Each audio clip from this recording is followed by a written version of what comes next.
Hello everyone, welcome back to my new blog. তো আজকে share করছি সন্ধ্যের একটা চিত্র। সন্ধ্যে হলেই তো খুটখাট খেতে ইচ্ছা করে। তো প্রথমে একটু চা খেলাম, তারপর মোমো খেলাম। তো মা বলছিল চল তোদের আজকে কিছু একটা করে খাওয়াই।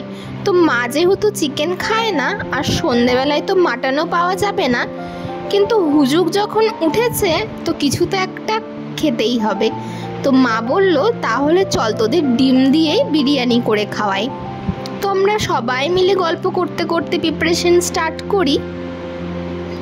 সত্যি বলতে যারা বাড়ি থেকে বাইরে থাকো তারা এটা ইজিলি করতে পারবে।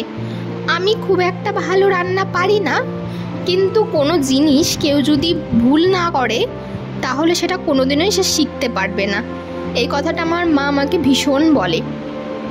মা যখন বিরিয়ানি বানাচ্ছিল তখন রাইসটার মধ্যে দেখলাম একটু লেবুর রস দিল। তো আমি মাকে বলছি যে মা তুমি যে লেবুর রস দিলে সেটা টক হয়ে যাবে না? তো মা বলল যে লেবুর রসটা দেওয়ার জন্য চালটা ভাঙবে না।